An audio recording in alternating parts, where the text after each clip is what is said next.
Are you guys ready for more show? Yes? All right, guys are awesome. Coming to the stage. Recently opened for Greg Giraldo, one of my favorite comics. And he writes for National Lampoon, everybody. So put your hands together for Adam Ruben. Thank you. It's a really interesting show it's been so far. The two Stone brothers. I wonder if they get nervous when they see one bird flying towards them. Two stones with one. All right. Never write stuff right before the show. That's the moral. My name's Adam Ruben. I'm originally from Delaware. I always pause after I say Delaware in case someone's gonna go, woo!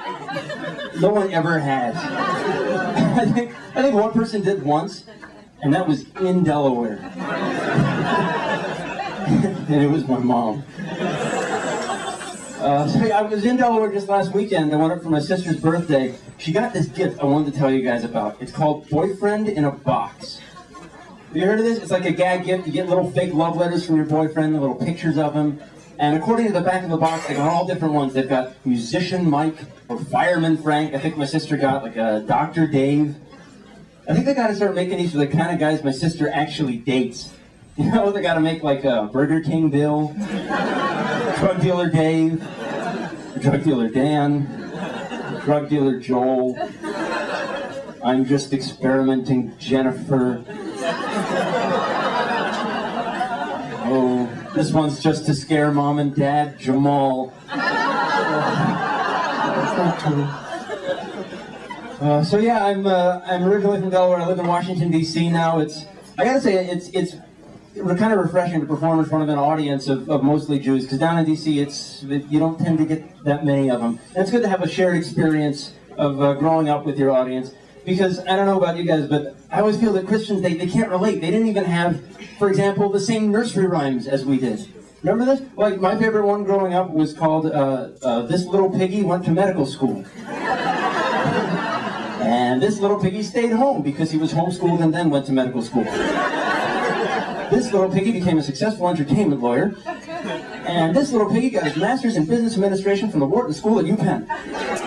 And this little piggy cried, oi, oi, oi, because he became a worthless stand-up comedian. Yeah, and all this pressure from the very start. My grandparents were worse, though, because they came over from Russia. So they used to have like all the old Russian versions of the nursery rhymes.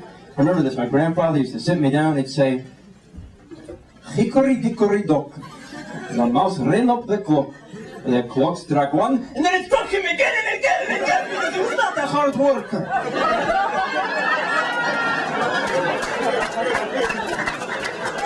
Thank you, Grandpa.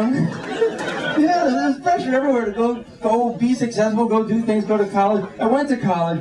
I liked it. The thing that I hated about college the most, I think, was having to take a foreign language class. Who had some sort of foreign language requirement in college? You remember this? I was annoyed, first of all, because they did not have the language I wanted to study. I remember this. I walked in the registrar's office. I said, "Hi, I'd like to sign up for Pig Latin." And she gives me this look. She goes, "You don't offer Pig Latin." I said, "Why not?" She says, "Well, nobody speaks Pig Latin." So I said, "Anne is een leierheen. I wil hebben ik de ben door bij oorpet jullie bij ons gaan. We gaan dus bij eens een test. Gaan we ordenen eens gaan voor e-mail bij je deze hoors. Especially oei jee fucking fake it's Spain.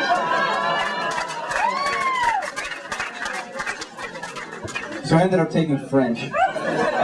French was cool. Two things I didn't like about French though: the textbook and the workbook.